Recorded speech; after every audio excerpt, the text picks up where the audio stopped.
বন্ধুরা কেমন আছো সবাই? শিবম কোচিং সেন্টারে তোমাদের সকলকে স্বাগতম।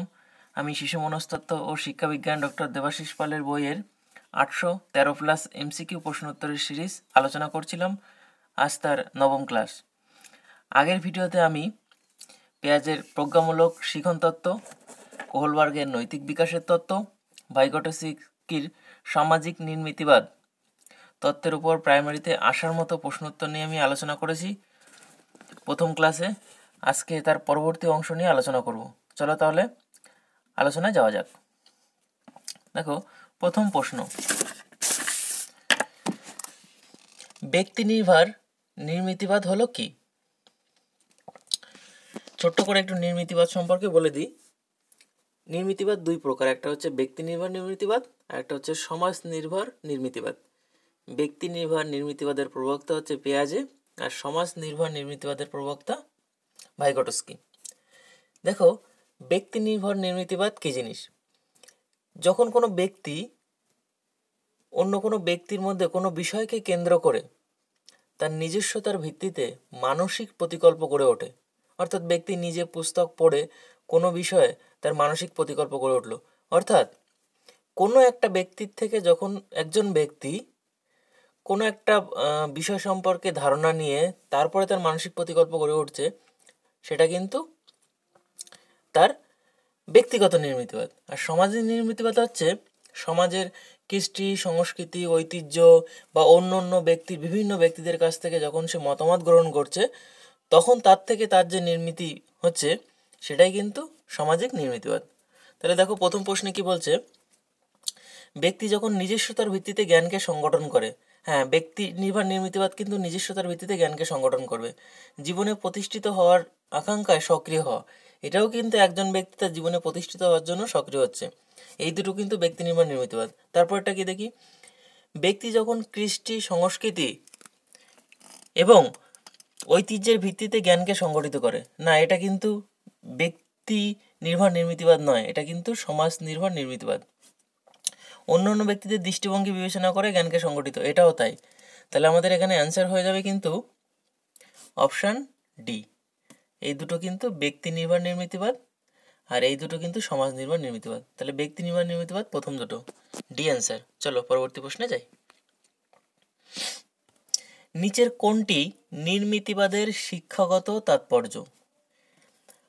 1 নম্বর, পাঠদান হলো জ্ঞানের নির্মাণের জন্য প্রয়োজনীয় সুযোগের ব্যবস্থা করা। হ্যাঁ, এটা অবশ্যই ঠিক। অর্জিত জ্ঞানের ভিত্তিতে নতুন জ্ঞান নির্মাণ করা, এটাও ঠিক। অপশান সি, ব্যক্তিগত পার্থক্য এবং সামাজিক অভিজ্ঞতার পার্থক্যের কারণে অর্জিত জ্ঞানের মধ্যে পার্থক্য দেখা যায়। কোনো ব্যক্তির মধ্যে ব্যক্তির অন্য ব্যক্তির সাথে পার্থক্য থাকে, এক একজনের সামাজিক অভিজ্ঞতা এক এক রকম হয়, তার ফলে তার অর্জিত যে জ্ঞান, সেই জ্ঞানের কিন্তু পার্থক্য হয়। এই তিনটে কথাই কিন্তু ঠিকঠাকভাবে বলেছে। এখানে অপশান ডি আমাদের রাইট অ্যান্সার। চলো পরবর্তী প্রশ্ন।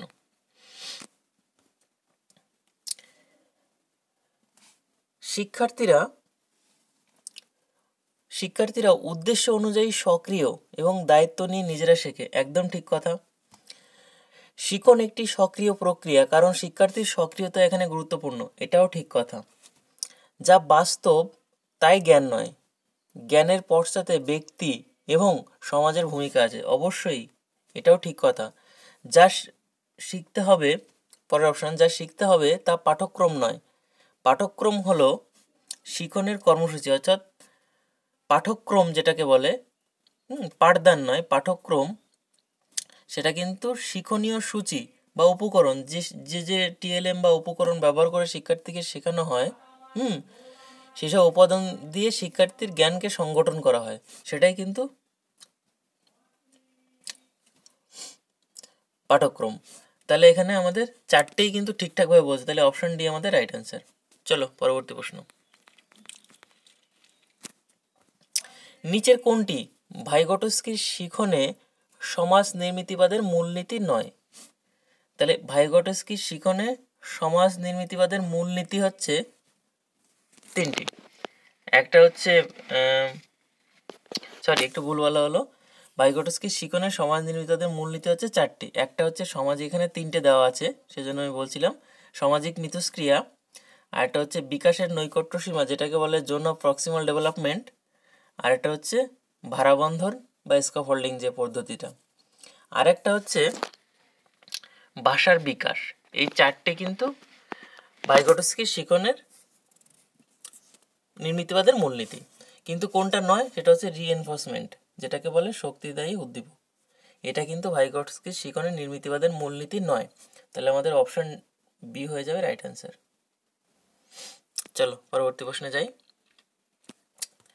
সঠিক উত্তরটি চিহ্নিত করো। এখানে চারটে অপশন দেওয়া আছে, কোনটি সঠিক সেটা আমাদের বলতে হবে। 1 নম্বর দেখো, শিখনের নির্মিতিবাদ দৃষ্টিভঙ্গিতে পেঁয়াজে ব্যক্তির উপর গুরুত্ব দিয়েছেন। অবশ্যই পেঁয়াজে ব্যক্তির উপর গুরুত্ব দিয়েছেন। আর ভাইগোটস্কি কিন্তু সমাজের উপর গুরুত্ব দিয়েছেন, যার জন্য আমি বললাম যে ব্যক্তি নির্ভর নির্মিতিবাদের প্রবর্তক হচ্ছে পেঁয়াজে আর সমাজ নির্ভর নির্মিতিবাদের প্রবর্তক হচ্ছে ভাইগোটস্কি। তাহলে এটা কিন্তু ঠিক কথা। পরেরটা কি বলছে, শিখনের নির্মিতিবাদ দৃষ্টিভঙ্গি পেঁয়াজে সমাজের উপর, না পেঁয়াজে সমাজের উপর গুরুত্ব দেয়নি। তারা পরের অপশন, পেঁয়াজের মতে নির্মিতিবাদ দৃষ্টিভঙ্গি ব্যক্তি ও সমাজের যোগফল, না একদমই নয়, তিনি শুধুমাত্র ব্যক্তির উপর গুরুত্ব দিয়েছেন। ভাইগোটস্কির মতে নির্মিতিবাদ দৃষ্টিভঙ্গি ব্যক্তি ও সমাজের গুণফল, এটাও হবে না। তাহলে পেঁয়াজে ব্যক্তির উপর গুরুত্ব দিয়েছেন, ভাইগোটস্কি সমাজের উপর গুরুত্ব দিয়েছেন। অপশন এ আমাদের রাইট অ্যান্সার। চলো পরবর্তী প্রশ্ন।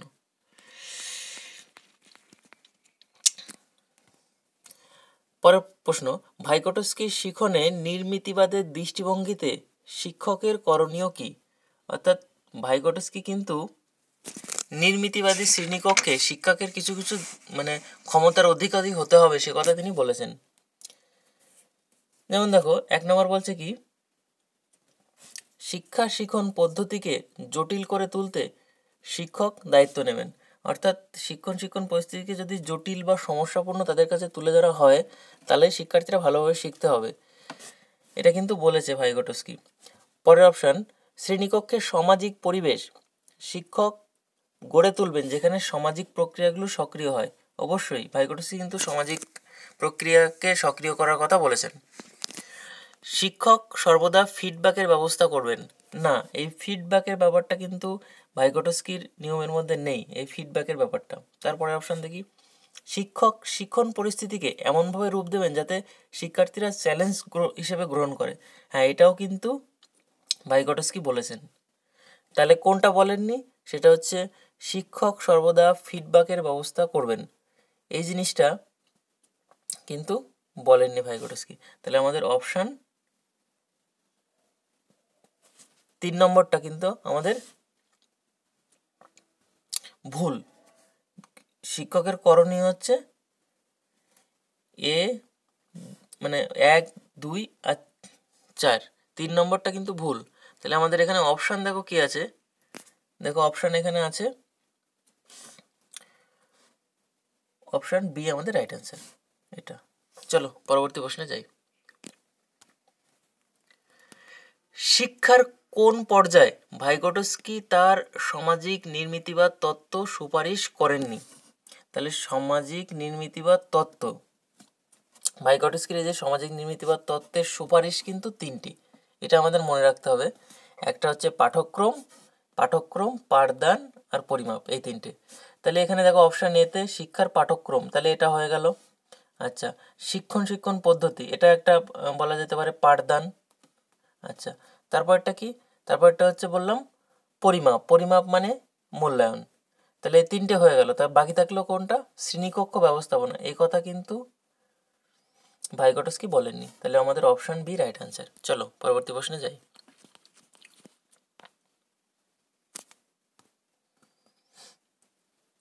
দেখো, শিক্ষার্থীর বর্তমান পারদর্শিতা, সে এখন বর্তমানে কতটা পারছে, এবং শিক্ষক ও অন্যদের সাহায্যে পারদর্শিতার সম্ভাবনা এবং ভবিষ্যতে সে কতটা পারবে, এই জিনিসটাকে কিন্তু এক কথায় মনে রাখতে হবে আমাদের, যে সেটা হচ্ছে জোন অফ প্রক্সিমাল ডেভেলপমেন্ট।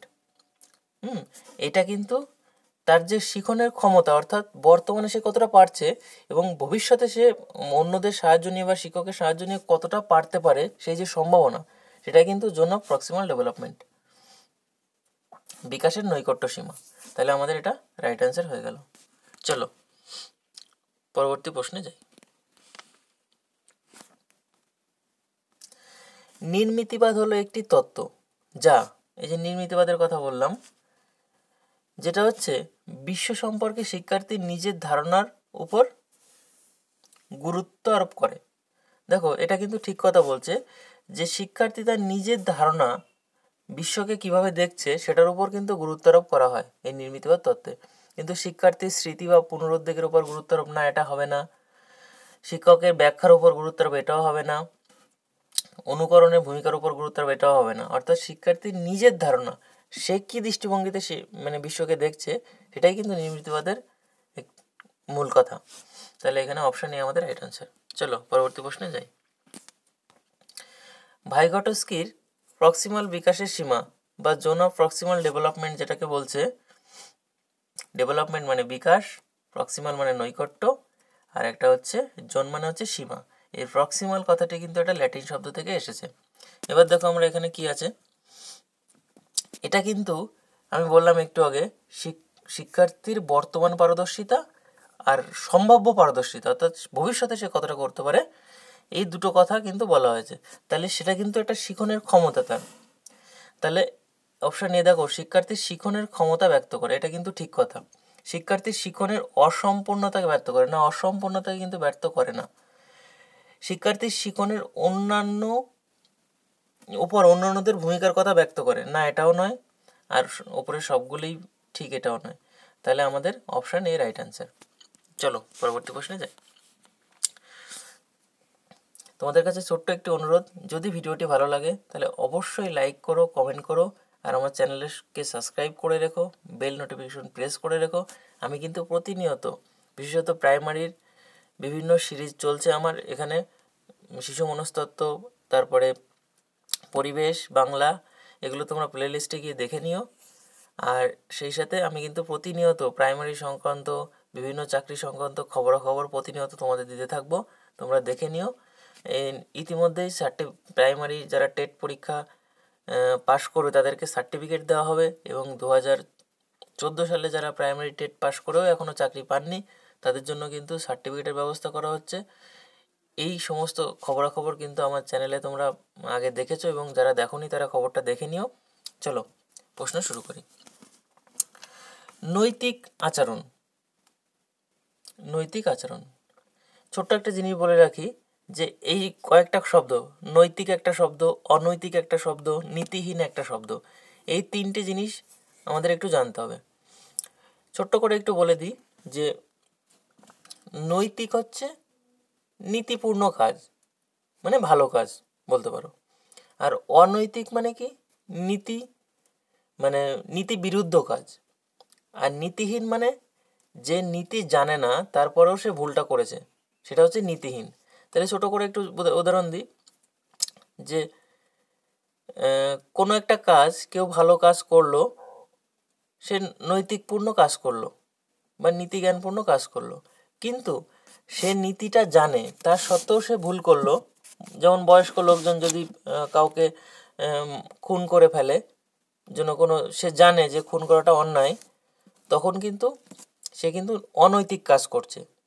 কিন্তু একটা ছোট্ট বাচ্চা শিশু ভুল করে কাউকে কিছু একটা ক্ষতি করে ফেললো কারোর, সে জানে না যে কোনটা ভুল কোনটা ঠিক, সেই যে ভুলটা সেটা কিন্তু নীতিহীন হবে, এটা অনৈতিক হবে না। ঠিক আছে, চলো দেখি প্রশ্ন পড়তে পড়তে আমরা আলোচনা করে দিচ্ছি। 1 নম্বর দেখো, নৈতিক আচরণ কোনটা? কোনো সামাজিক গোষ্ঠী নির্ধারিত নৈতিক মান অনুযায়ী আচরণ।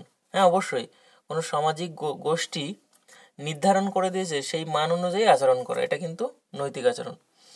নৈতিক আচরণ সামাজিক গোষ্ঠীর নৈতিক চেতনার দ্বারা নিয়ন্ত্রিত। অবশ্যই সমাজের ভালো মন্দ সমস্তটাই, ভালোর দিকটা যদি সে সামাজিক আচার আচরণ মেনে কথাবার্তা বা সমস্ত কিছু আচার আচরণ করে থাকে, তাহলে সেটা কিন্তু নৈতিক আচরণ। কোনো গোষ্ঠীর সব সদস্যদের মধ্যে যা প্রত্যাশা করা হয়, হ্যাঁ কোনো গোষ্ঠী তার সব সদস্যদের মধ্যে যেটা আমরা প্রত্যাশা করি, মানে আমরা চাই যে হ্যাঁ এরকম হোক, তাই সেটাই কিন্তু নৈতিক আচরণ। তাহলে উপরের সবগুলো এখানে রাইট অ্যান্সার। চলো পরবর্তী প্রশ্নে যাই। দেখো, অনৈতিক আচরণ কি? আমি একটু আগে বললাম, গোষ্ঠীর প্রত্যাশিত আচরণ থেকে ব্যতিক্রমী আচরণ, অর্থাৎ গোষ্ঠী যেটা প্রত্যাশা করে তার ব্যতিক্রমী আচরণ, এটা কিন্তু অনৈতিক আচরণ। এই ধরনের আচরণ অজ্ঞতার জন্য নয়। হ্যাঁ, অর্থাৎ আমি যেটা বললাম যে এই আচরণটা কিন্তু অজ্ঞতা, অর্থাৎ সে মূর্খ, জানে না বলেই করছে তা নয়, সে কিন্তু ইচ্ছাকৃতভাবে করছে এই আচরণটা, সেটাই কিন্তু অনৈতিক আচরণ। সমাজ প্রত্যাশিত আচরণকে অবজ্ঞা করা, সে জানে তার সত্ত্বেও সে অবজ্ঞা করছে, তাহলে এটা কিন্তু অনৈতিক আচরণ। তাহলে ওপরের সবগুলোই কিন্তু এখানে রাইট অ্যান্সার। চলো পরবর্তী প্রশ্ন। এবার নীতিহীন আচরণের কথা বলবো। দেখো, সমাজ প্রত্যাশিত নৈতিক আচরণ সম্পর্কে অজ্ঞতা, অর্থাৎ সমাজ যেটা চায় সেই নৈতিক আচরণ সম্পর্কে সে জানে না, তাহলে এটা কিন্তু ঠিক। ইচ্ছাকৃতভাবে সমাজ প্রত্যাশিত আচরণের বিরোধিতা করা নয়, অর্থাৎ ইচ্ছাকৃতভাবে সে কিন্তু সমাজ প্রত্যাশিত আচরণের বিরোধিতা করবে না, কারণ সে তো জানেই না, ভুল করে করবে। অল্প বয়স্ক বালকদের বড়দের অপছন্দের কারণ অধিকাংশ ক্ষেত্রে অনৈতিক আচরণ নয়, নীতিহীন আচরণ। অর্থাৎ বড়রা বকাঝকা করে, ভালো কথা বলে, কিন্তু সে তো নীতিটা জানে না, যার জন্যই সে কিন্তু তাদেরকে অপছন্দ করে। সে কিন্তু ইচ্ছাকৃত করে না, সেটা কিন্তু অনৈতিক নয়, সেটা নীতিহীন আচরণ। তাহলে আমাদের ওপরের সবগুলোই কিন্তু রাইট অ্যান্সার। চলো পরবর্তী প্রশ্নে যাই। দেখো, নিচের কোনগুলি সঠিক, অর্থাৎ অনেকগুলো অপশান এর মধ্যে সঠিক হবে। দেখি কি আছে। অনৈতিক আচরণ স্বেচ্ছাকৃত, হ্যাঁ এটা কিন্তু ঠিক। নীতিহীন আচরণ স্বেচ্ছাকৃত নয়, এটা ঠিক কথা বলেছে। অনৈতিক আচরণ সমাজের পক্ষে ক্ষতিকর, নীতিহীন আচরণ নয়, অবশ্যই এটাও ঠিক বলেছে। অনৈতিক আচরণ সাধারণত বয়স্করা করে, আর নীতিহীন আচরণ প্রায়শই অল্প বয়স্ক বালকেরা করে, হ্যাঁ এটাও কিন্তু ঠিক কথা। তারপরটা কি দেখি। অনৈতিক আচরণ সমাজের বিরুদ্ধে বিদ্রোহ স্বরূপ, হ্যাঁ একদম ঠিক, এবং নীতিহীন আচরণ নয়। এই চারটে অপশানই কিন্তু ঠিক, তাহলে আমাদের অপশান সি রাইট অ্যান্সার। চলো পরবর্তী প্রশ্নে যাই। নৈতিক বিকাশের ক্ষেত্রে পেঁয়াজের কটি পর্যায়ের কথা উল্লেখ করেছে। নৈতিক বিকাশের ক্ষেত্রে কিন্তু পেঁয়াজে কিন্তু দুটো বিষয়ে করেছে, যেটা হচ্ছে প্রজ্ঞামূলক বিকাশ আবার নৈতিক বিকাশ, দুটোরই কিন্তু চারটে করে পর্যায়। প্রথমে প্রজ্ঞামূলক বিকাশের চারটে পর্যায়, আবার নৈতিক বিকাশের কিন্তু চারটে পর্যায়। এটা কিন্তু আমাদের মাথায় রাখতে হবে। Option C right answer. চলো পরবর্তী প্রশ্নে যাই। বৌদ্ধিক বিকাশের সঙ্গে নৈতিক বিকাশের সম্পর্কের উপর যে মনোবিজ্ঞানীরা গবেষণা করেছেন তাদের মধ্যে উল্লেখযোগ্য। তাহলে বৌদ্ধিক বিকাশের সঙ্গে সঙ্গে নৈতিক বিকাশের উপরও কিন্তু গবেষণা করেছেন তারা, কিন্তু এই পেঁয়াজে এবং কোহলবার্গ। পেঁয়াজে আমরা জানি যে প্রজ্ঞামূলক বিকাশ বা বৌদ্ধিক বিকাশ নিয়ে আলোচনা করেছে, আবার নৈতিক বিকাশ নিয়েও আলোচনা করেছে। আমাদের কোহলবার্গও কিন্তু তাই। চলো পরবর্তী প্রশ্নে যাই। দেখো, এখানে একটা বিষয় ভালোভাবে মনে রাখতে হবে যে পেঁয়াজের যে নৈতিক বিকাশ, সেটা আমি চারটের কথা বললাম, এখানে অপশানে চারটে করেই দেওয়া আছে, কিন্তু ক্রমপর্যায়, অর্থাৎ পরপর কোনটা আগে কোনটা পরে সেটা। এই প্রজ্ঞামূলক নৈতিক বিকাশ এর চারটে মানে আর কি পর্যায় আছে। একটা হচ্ছে অ্যানোমি, একটা হচ্ছে হেট্রোনমি অথরিটি, আর একটা হচ্ছে হেট্রোনমি রেসিপ্রসিটি, আর একটা হচ্ছে অটোনমি। এই চারটে কিন্তু পরপর ক্রম অনুযায়ী সাজানো হচ্ছে। এই যে অপশান নিয়ে দেখো, প্রথমে আছে অ্যানোমি, একটা হেট্রোনমি হবে, হেট্রোনমি অথরিটি, একটা হচ্ছে হেট্রোনমি রেসপারিটি, একটা হচ্ছে অটোনমি। এই চারটে জিনিস আমাদের কিন্তু ক্রমপর্যায়। এবার কিভাবে আমরা মনে রাখবো, দেখো আমি ছোট্ট করে তোমাদের জন্য একটু মনে রাখার উপায় বলে দিচ্ছি। তোমরা এভাবে মনে রাখবে যে A H A H A H A H, আর একটা হচ্ছে আর এ।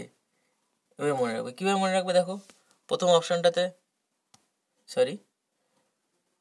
এ এইচ এ এইচ আর এ, দেখো প্রথমটা আছে কি অ্যানোমি, মানে এ। হেট্রোমনি অথরিটি, তাহলে হেট্রোমনি অথরিটি, এই দুটো হয়ে গেল। তারপরে কি আছে হেট্রোনমি রেসপারেটি, আর লাস্টেরটা হচ্ছে অটোনমি। তাহলে আমাদের হয়ে গেল এ এইচ আর আর এ। এভাবে মনে রাখলে তোমরা সিকোয়েন্স অনুযায়ী সেটাকে মনে রাখতে পারবে। তাহলে আমাদের অপশান এ কিন্তু রাইট অ্যান্সার, পেঁয়াজের নৈতিক বিকাশের ক্রমপর্যায়। চলো পরবর্তী প্রশ্নে যাই। দেখো, পেঁয়াজের নৈতিক বিকাশের অটোনমি পর্যায়ে জ্ঞানমূলক বিকাশের কোন পর্যায়ে? তাহলে আমরা জানি জ্ঞানমূলক বিকাশের 4টে স্তর, সেটা হচ্ছে সংবেদন চালকমূলক স্তর, প্রাক সক্রিয়তর স্তর, সক্রিয়তর স্তর আর যৌক্তিক স্তর, এই 4টে স্তর। তাহলে এই 4টে স্তরের অটোনমি মানে পেঁয়াজের যে নৈতিক বিকাশ, সেখানে যে লাস্ট অটোনমি পর্যায়, সেই অটোনমিটা সঙ্গে এই এই যে জ্ঞানমূলক বিকাশের কোন স্তরে সাদৃশ্য আছে। তাহলে আমাদের এই জিনিসটা একটুখানি মনে রাখতে হবে যে প্রথমটা যেটা, এটা হচ্ছে অ্যানোমির বয়স হচ্ছে 0 থেকে 5। আচ্ছা, তারপরেরটা হচ্ছে হেট্রোনমি অথরিটি, মানে এইচে যেটা হেট্রোনমি অথরিটি, এটার বয়স হচ্ছে 5 থেকে 9। আচ্ছা, আরেকটা হচ্ছে তোমার তারপরেরটা হচ্ছে হেট্রোনমি রেসিপ্রোসিটি। তাহলে এইচ আর এই স্তরের বয়স হচ্ছে 9 থেকে 13।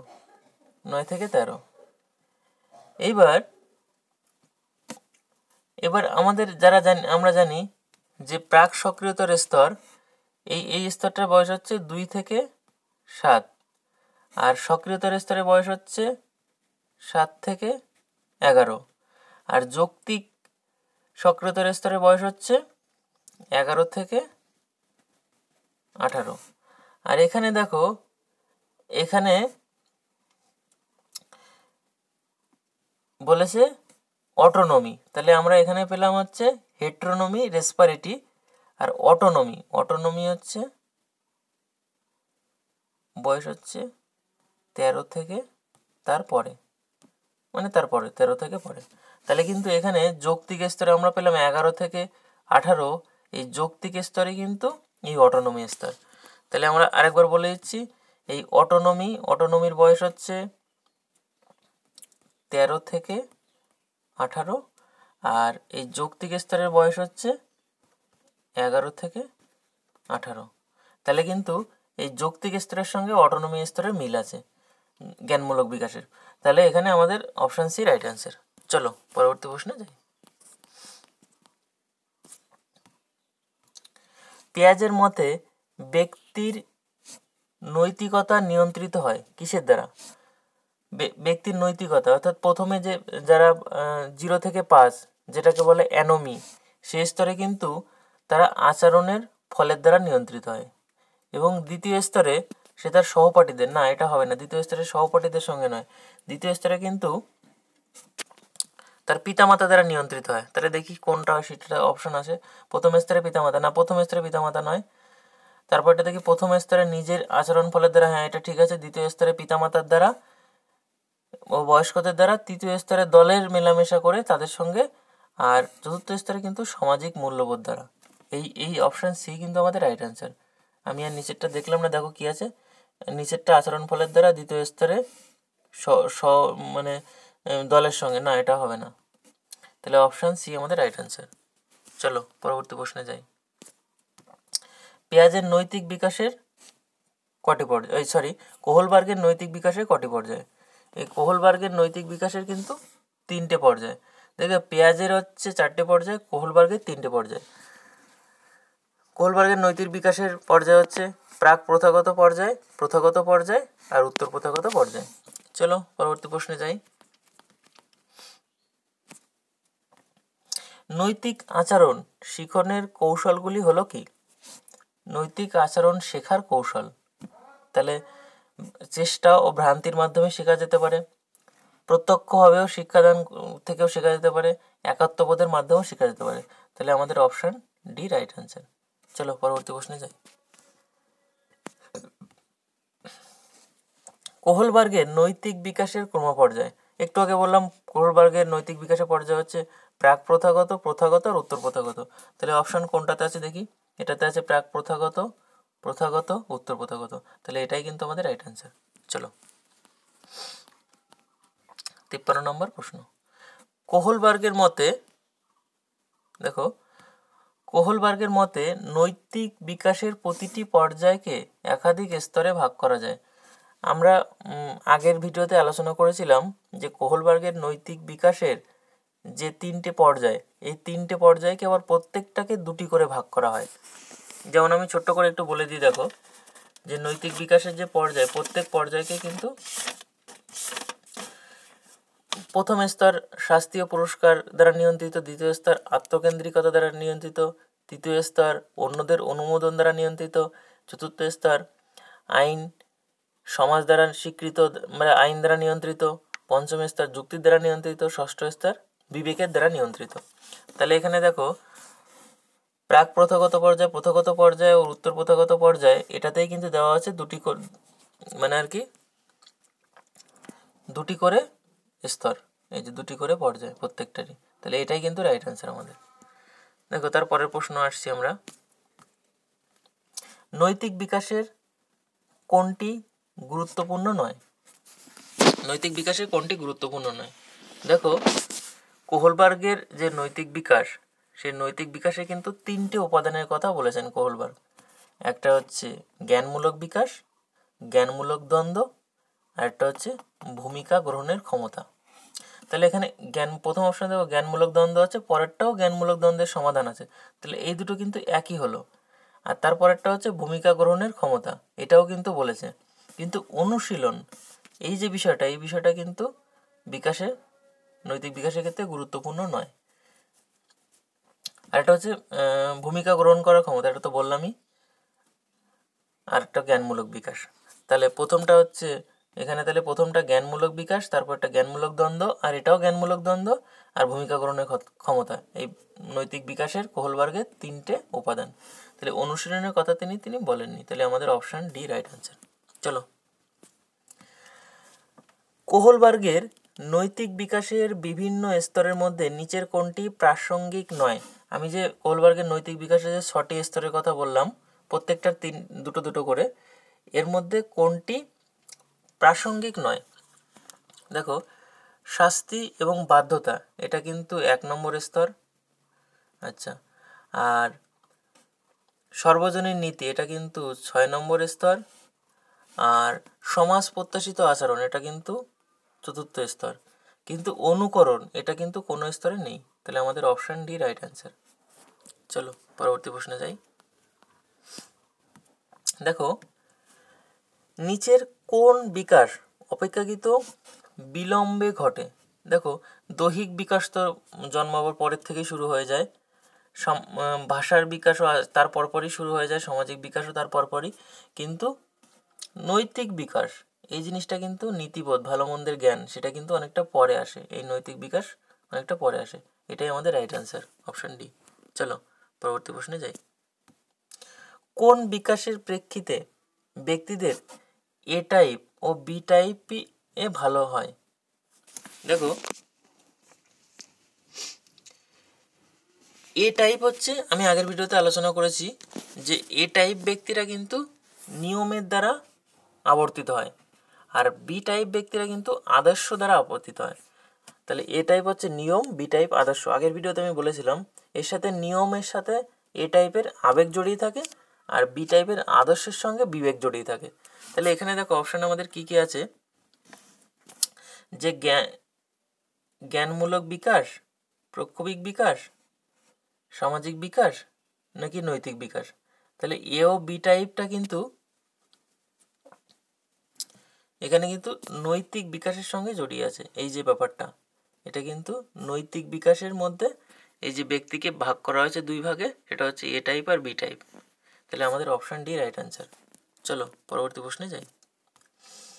বি টাইপ ব্যক্তিদের নৈতিকতা নিয়ন্ত্রিত হয়। এইবার আমি যেটা বললাম, এ টাইপ হচ্ছে নিয়ম বা আবেগ, বি টাইপ হচ্ছে আদর্শ বা বিবেক। তাহলে বি টাইপ কোনটায় কোথায় আছে, আদর্শ বা বিবেক? এই যে বিবেক। আর নিয়ম কিন্তু এ টাইপ, নিয়ম এ টাইপ। তাহলে বি টাইপ এটাই হচ্ছে বিবেকের দ্বারা, বি বিবেক, এভাবে মনে রাখতে পারো তোমরা সবাই, বি বিবেক আদর্শ। চলো দেখো নিচের কোনটি সঠিক? ভাইগোটস্কি তার শিখন তত্ত্বে শ্রেণী শিক্ষকের ভূমিকার কথা বলেছেন। আমি আগের একটা প্রশ্নতেও বললাম যে শ্রেণী শিক্ষকের কিন্তু কিছু দায়িত্বের কথা তিনি বলেছেন, যে শ্রেণী শিক্ষককে কিন্তু কিছু দায়িত্ব বা যেটাকে বলা হয় যে নির্মিতিবাদী শ্রেণীকক্ষে শিক্ষককে কিন্তু কিছু ক্ষমতার অধিকারী হতে হবে। দেখো, শিক্ষণ পরিস্থিতিকে সমস্যামূলক করতে তিনি সচেষ্ট হবেন। হ্যাঁ, এটা কিন্তু তিনি শিক্ষক সক্রিয় করতে মানে শিক্ষণ পরিস্থিতিকে সমস্যামূলক করবেন যাতে শিক্ষার্থীরা সেই সমস্যার সমাধান করতে গিয়ে শিখতে পারে। সামাজিক পরিস্থিতি এমনভাবে গড়ে তুলবেন যেখানে শিক্ষার্থীর মানসিকতা গড়ে ওঠে। এটাও কিন্তু ঠিক, কারণ ভাইগটস্কি সমাজ নির্মিতিবাদের প্রবক্তা আমরা জানি। শিক্ষার্থীর মধ্যে প্রেরণা জাগ্রত করবেন। হ্যাঁ, এটাও কিন্তু তিনি করবেন, তার মধ্যে প্রেরণা জাগ্রত করবেন। তাহলে আমাদের অপশান ডি কিন্তু এখানে রাইট অ্যান্সার। চলো দেখো, ভাইগটস্কির মতে জ্ঞান বা প্রজ্ঞা জন্ম নেয় বাহ্যিক উপাদানের প্রতিক্রিয়ার ফলে, না শুধু বাহ্যিক নয়, অভ্যন্তরীণ, না শুধু অভ্যন্তরীণ নয়, বাহ্যিক এবং অভ্যন্তরীণ উপাদানের মিথস্ক্রিয়ার ফলে কিন্তু ভাইগটস্কির মতে জ্ঞান বা প্রজ্ঞা জন্ম হয়। তাহলে আমাদের অপশান সি রাইট অ্যান্সার। শিক্ষাক্ষেত্রে সমাজ নির্মিতিবাদের ধারণা যারা প্রয়োগ করেছেন তারা কে কে? সমাজ নির্মিতিবাদের ধারণা প্রয়োগ করেছেন কিন্তু আমরা জানি যে ভাইগটস্কি সমাজ নির্মিতিবাদের ধারণা প্রয়োগ করেছেন। আর পেঁয়াজে কিন্তু ব্যক্তি নির্ভর, সেটা আমরা জানি, তাহলে পেঁয়াজে হবে না। আর একটা আশুবেলও হবে না, এখানে হবে হচ্ছে আর একটা হচ্ছে ব্রুনার। এই দুইজনই কিন্তু সমাজ নির্মিতিবাদের কথা বলেছেন। তাহলে আমাদের অপশান সি রাইট অ্যান্সার। চলো দেখো, সমাজ নির্মিতিবাদ তত্ত্বে কোনটি সঠিক নয়? এখানে চারটে আছে, তার মধ্যে কোনটি সঠিক নয় সেটা আমার কিন্তু বলতে হবে। জ্ঞানের প্রাথমিক উৎস শিক্ষার্থীর সঙ্গে বস্তুনিষ্ঠ বিশ্বের মিথস্ক্রিয়া, এটা কিন্তু সমাজ নির্মিতবাদের কথা। বস্তুনিষ্ঠ বিশ্ব গোটাটা। তারপরে বলছে শিক্ষার্থী যে সমাজ ও সংস্কৃতির মধ্যে বাস করে তাই হলো জ্ঞানের উৎস। হ্যাঁ, এটাও সমাজ নীতিবাদের কথা। উচ্চতর বৌদ্ধিক ক্ষমতা সহ মানসিক প্রতিক্রিয়ার উৎস হচ্ছে সমাজ, এটাও কিন্তু তাই সমাজের কথা বলছে। তারপরে অপশন দেখি, শিক্ষা জ্ঞান ব্যক্তি থেকে শুরু হয় না, শুরু হয় ব্যক্তিদের মধ্যে। এই যে ব্যক্তি কেন্দ্রিকতার কথা বলছে, ব্যক্তি নির্ভর নির্মিতিবাদ কিন্তু এটা। তাহলে আমাদের সমাজ নির্মিতিবাদের তত্ত্বের পক্ষে এই ব্যক্তি নির্ভর নির্মিতিবাদ কিন্তু সঠিক নয়। তাহলে আমাদের অপশন ডি হচ্ছে রাইট অ্যান্সার। তারপরে প্রশ্ন দেখি, নিচের কোনটি সঠিক নয়? তাহলে চারটে অপশন আছে, কোনটি সঠিক নয় সেটা আমাদের বলতে হবে।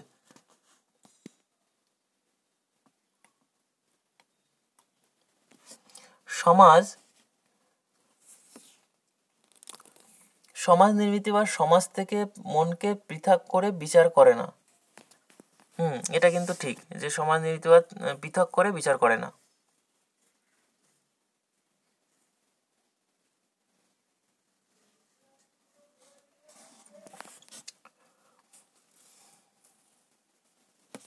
দেখি আগের প্রশ্ন আমরা কি পড়লাম, যে সমাজ নির্মিতিবাদ তত্ত্বে কোনটি সঠিক নয়।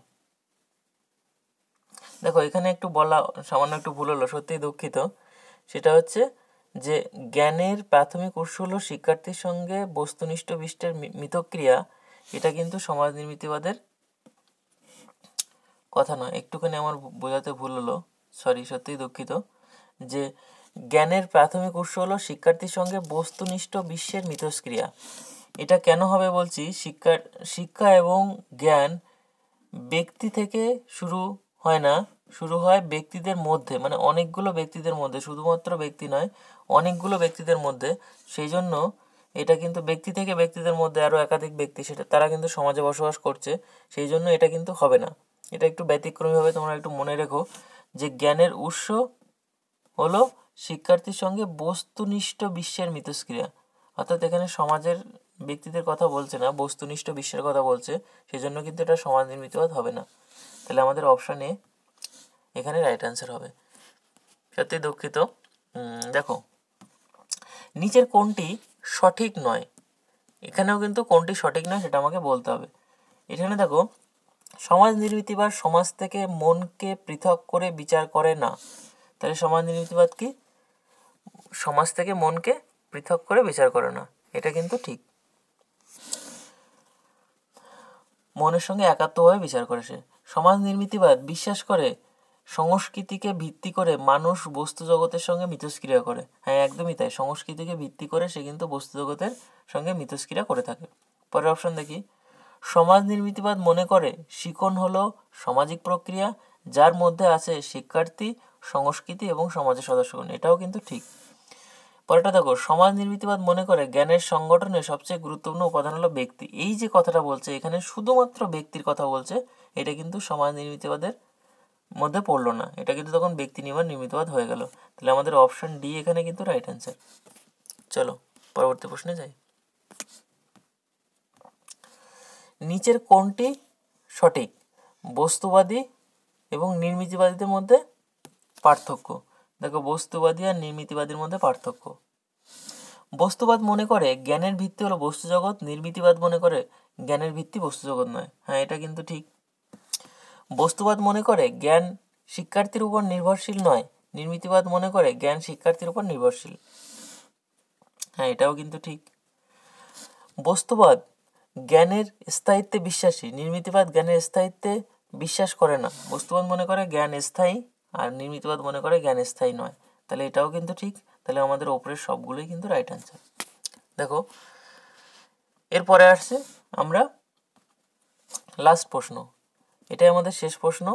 আমার ভিডিওটি যদি ভালো লাগে, ভুল ত্রুটি প্রথম দিকে অনেকটাই হচ্ছে, তোমরা অবশ্যই ক্ষমাসুন্দর দৃষ্টিতে সেটা দেখবে। আর সেই সাথে আমার ভিডিও যদি সত্যি তোমাদের উপকারে আসে তাহলে আমার চ্যানেলটাকে সাবস্ক্রাইব করে রেখো, বেল নোটিফিকেশন প্রেস করে রেখো, আর অন্যদের সঙ্গে শেয়ার করো চ্যানেলটাকে, যাতে তারাও উপকৃত হতে পারে। এটা দেখো, স্ক্যাফোল্ডিং বা ভারাবন্ধন বলতে বোঝায় কি? দেখো, আমি চারটে উপাদানের কথা এখানে কিন্তু আছে। একটা হচ্ছে সামাজিক মিথস্ক্রিয়া, আরেকটা হচ্ছে জোন অফ প্রক্সিমাল ডেভেলপমেন্ট, আর শিক্ষণ সহায়তা ও ভারাবন্ধন বা যেটাকে বলে স্ক্যাফোল্ডিং, আর 4 নম্বর হচ্ছে ভাষার বিকাশ। এই চারটি অংশের মধ্যে স্ক্যাফোল্ডিং বা ভারাবন্ধন বলতে কি বোঝায় সেটা আমাদের বলেছে। দেখো, ভাইগোটস্কির নির্মিতিবাদের এই চারটি নীতি কিন্তু খুবই ইম্পর্ট্যান্ট, তোমরা দেখে নেবে প্রত্যেকটা নীতি।